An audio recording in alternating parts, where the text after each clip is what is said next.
മക്കബേയരുടെ 1-ാം പുസ്തകം 3-ാം അധ്യായം 18-ാം വാക്യത്തിൽ നമ്മളിങ്ങനെ വായിക്കുന്നു: അനേകം പേരെ എളുപ്പത്തിൽ ഉപരോധിക്കാൻ കുറച്ചു പേർക്ക് കഴിയും. അനേകം പേരെ എളുപ്പത്തിൽ ഉപരോധിക്കാൻ കുറച്ചു പേർക്ക് കഴിയും. കാരണം രക്ഷ നൽകാൻ ഉപയോഗിക്കുന്ന സൈന്യം വലുതോ ചെറുതോ എന്ന് ദൈവദൃഷ്ടിയിൽ അപ്രധാനമാണ്. രക്ഷ നൽകാൻ ഉപയോഗപ്പെടുത്തുന്ന സൈന്യം വലുതാണോ ചെറുതാണോ എന്നുള്ളത് ദൈവ ദൃഷ്ടിയിൽ അപ്രധാനമാണ്. ദൈവം ഒരു കാര്യം തീരുമാനിച്ചു കഴിഞ്ഞാൽ തൻ്റെ കയ്യിലിരിക്കുന്ന സൈന്യം അല്ലെങ്കിൽ തൻ്റെ കൂടെ നിൽക്കുന്ന സൈന്യം വലുതാണോ ചെറുതാണോ എന്നുള്ളതൊന്നും ദൈവം നോക്കുകയില്ല.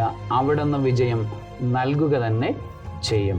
നമ്മൾ ബാഹ്യമായ ജീവിതത്തിൽ ബാഹ്യമായ ബുദ്ധി കൊണ്ട് ബാഹ്യമായ കാരണങ്ങൾ നിരത്തി വെച്ചുകൊണ്ട് ജയപരാജയങ്ങളെ നിശ്ചയിക്കുമ്പോൾ നമ്മൾ ദൈവത്തിലേക്ക് നോക്കുകയാണെങ്കിൽ അവിടെ നിന്ന് പറയും: നീ ഭയപ്പെടേണ്ട, ഞാൻ നിൻ്റെ കൂടെയുണ്ട്, നിനക്ക് വിജയം നൽകുന്നത് ഞാനാണ്.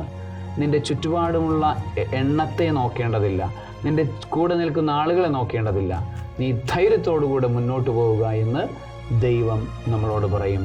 പ്രിയപ്പെട്ട സഹോദരങ്ങളെ, ഒറ്റ കാര്യം മാത്രം നമ്മൾ ചിന്തിച്ചാൽ മതി: ഞാൻ ദൈവത്തിൽ ആശ്രയിച്ചിട്ടാണോ മുന്നോട്ട് പോകുന്നത്, അവിടുത്തെ പദ്ധതികളിലാണോ ഞാൻ നടക്കുന്നത് എന്ന് മാത്രം ഞാൻ നോക്കിയാൽ മതി. സർവശക്തനായ ദൈവം, പിതാവും പുത്രനും പരിശുദ്ധാത്മാവും ദൈവത്തിൽ ആശ്രയിച്ചുകൊണ്ട് ശക്തിയോടെ മുന്നോട്ട് പോകുവാൻ നിങ്ങളെ എല്ലാവരെയും അനുഗ്രഹിക്കുമാറാകട്ടെ. ആമേൻ.